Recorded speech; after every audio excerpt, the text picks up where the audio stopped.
নিতে হবে। নিজে যদি সবসময় ভোগ করতে থাকেন তাহলে আপনি কি হবেন? ভোগী। যখন আপনি ত্যাগ করবেন তখন হবেন ত্যাগী, আর যখন হবেন প্রেম করবেন তখন আপনি হবেন প্রেমী। তাই প্রেমী না হলে ভগবানকে পাওয়া যায় না, ভক্তি না হলে ভগবানকে বাধা যাবে না। তাই বলছি অচ্যুতম কেশবম কৃষ্ণ দামোদরম রামায়ণম জানকী বল্লভম।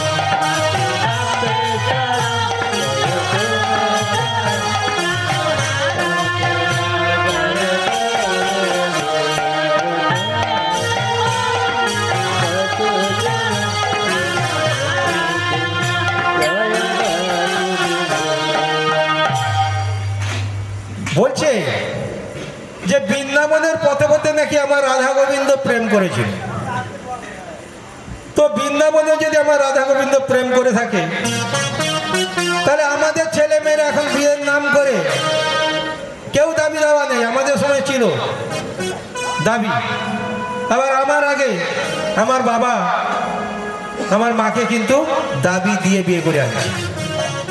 আমার দাদু মেয়েকে পণ দিয়ে বিয়ে করে আনছে। শুনবেন, আপনাদেরও এখানে অনেক ইতিহাস আছে, এরকম ঘটনা আছে। আছে তো? হরে কৃষ্ণ। আছে তো আপনাদের এখানে? একটু যারা বয়স্ক আছে, এখানে যে দাদু ছিলেন ওনাকে বলবেন, উনি বলবেন যে হ্যাঁ। কেন আগে কি হতো? পয়সা দিয়ে, এবং খুব কম না। আমার দাদু আমার ঠাকুমা এনেছিল মাত্র 8 আনা দিয়ে, মাত্র 8 আনা। আর তখন ওই 8 আনা দিয়ে কি হতো জানেন? 8 আনা দিয়ে কি হতো জানেন? কি বলুন তো? 8 আনা হলে একটা পাড়ার লোককে খাইয়ে দেওয়া যায়। একটা পাড়ার লোক মানে তখন কত জানেন? অন্তত 5টা হাজার। মানে এত তার মূল্য ছিল, ভাবা যায়? তাহলে সেই দিনগুলো কোথায় গেল যে নারীদেরকে সম্মান করা হতো, যার জন্য তখন সমাজ কি ছিল? আনন্দে ভরে ছিল, শান্তিতে ভরে ছিল।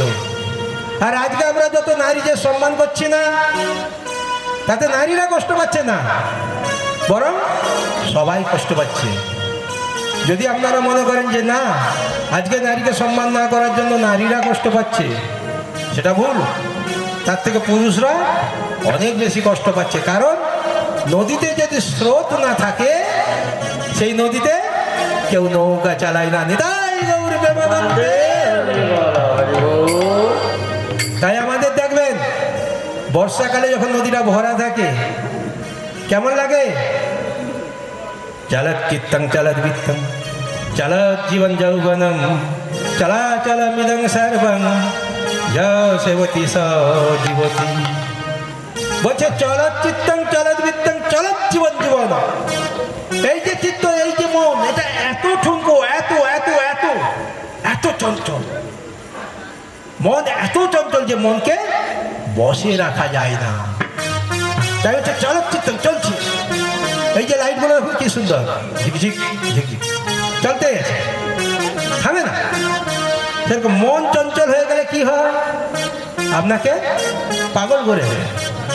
এই জন্য সে চিত্ত অর্থাৎ মন, প্রতিটা মানুষের মন খুব চঞ্চল। মনকে স্থির করা খুব কঠিন। তবে যে চলত চিত্তং চলত বিত্তম, টাকা। আমরা ছোটবেলায় দেখেছি অনেকে টাকা থেকে নাম লিখে দিত, বলে আমার কাছে ঘুরে আসবে। জীবনে আসেনি, জীবনে আসেনি, অনেক টাকায় নাম লিখেছি। তাহলে কি হচ্ছে? টাকা যখন এক হাত থেকে আরেক হাতে চলে যায়, সে টাকা নিজের থাকে না, যাকে দিবেন তার হয়ে যায়। তার হাত থেকে যখন আরেক হাতে যায় তখন তার থাকে না, ওর হয়ে যায়। আবার ওর থেকে যখন এনাকে দেয়, ওর থাকে না, এর হয়ে যায়। তাই হচ্ছে চলত চিত্তং চলত বিত্তং চলত জীবন যৌবনম। জীবন একবার যদি চলে যায় আর পাওয়া যায় না। যৌবন একবার যদি আপনার নষ্ট হয়ে যায় আর আপনি সারা জীবনেও আপনি যৌবন ফিরিয়ে আনতে পারবেন না। তাই কি বলেছে? চলা চলা মৃদং সর্বং। এই যে চলছে সর্বত্র সর্বত্র, ঘরে বাইরে, সংসারে, সমাজে, সব জায়গায়, সারা পৃথিবী জুড়ে একই একই একই নাটক চলছে। আপনি ভাবছেন আমার ভারতে এইরকম, আমেরিকা ভালো না? কেউ ভাবছে আমেরিকা নয় ইউরোপ ভালো না, সারা পৃথিবীতে এই একই জিনিস চলছে। সব মানুষের মন একইভাবে। তাই বলছে চলত চিত্তং চলত বৃত্তং চলত জীবন যৌবন চলাচল মিদং সর্বং সর্বত।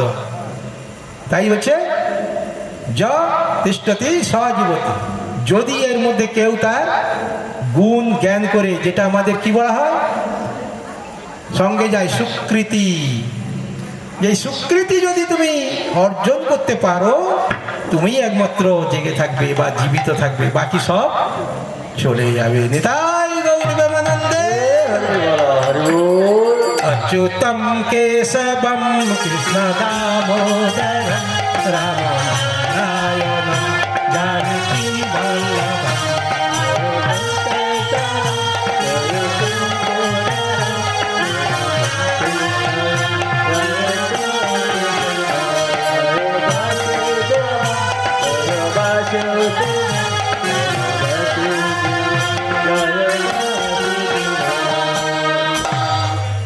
আচ্ছা, আমরা লক্ষ্মী পূজা করেছি।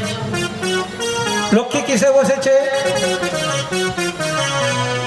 কিসে বসেছে? মাটিতে? কিসে? টুলের উপরে? চেয়ারে? আমার মা লক্ষ্মী কিসের উপরে বসে আছে? কমলাসনা। কিসে? কমলাসনা। কমলা মানে পদ্ম।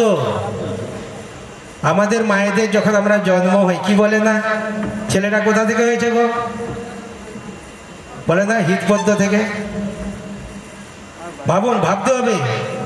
এই জন্য কীর্তনিয়ার কথা, কীর্তনিয়ার রস, কীর্তনিয়ার কীর্তন খুব মন দিয়ে শুনতে হবে, তবে আপনার হৃদয় সম্বন্ধে জানবেন। আর দেহতত্ত্ব যদি না জানেন, তত্ত্ব কথা যদি আপনি না শুনতে পারেন, শিখতে পারেন, তাহলে কিন্তু আপনার জীবনটা বৃথা হয়ে যায়। তাই মায়েদের বসার আসন কোথায়? কমলাসন। অর্থাৎ আপনার বাড়ির সব থেকে ভালো আসন, আপনাদের বাড়ির সব থেকে ভালো আসন যদি আপনাদেরকে দেয়, যেই বাড়ির মেয়েদেরকে দেখবেন, যেই কর্তা সব থেকে ভালো আসন সেই বাড়ির মেয়েদেরকে দিয়েছে, সেই মেয়েরা দেখবেন সুখী হয়েছে। রাধে রাধে। আরো দেখবেন ওই বাড়ির কখনো দুঃখ থাকে না, কষ্ট থাকে না, কারণ নারী ছাড়া গতি নাই। ভালোবাসতে শিখুন, কিন্তু নারীকে আগে ভালোবাসতে শিখুন। তাই নারীর আসন কোথায়? কমলাসনায় নমঃ। তাই না? কমলকে কেন নেওয়া হলো? এত ফুল থাকতে কেন কমলকে নেওয়া হলো জানেন? সব ফুল বাসি হয়, সব ফুল বাসি হয়। পদ্ম ফুল ঠাকুরমশাই থাকলে জিজ্ঞেস করে নেবেন, আমি বলার পর যেগুলো বলছি। পদ্ম ফুল কখনো বাসি হয় না। তাই নারীর কখনো বাসি নেই। যে নারী সে একটা কেন 10টা কেন ছেড়ে যদি আবারও 10টা দেবে, তার কোনো বাসি নেই। তার প্রমাণ হচ্ছে আমাদের দ্রৌপদী, মাত্র 5টা স্বামীর পরেও সতী।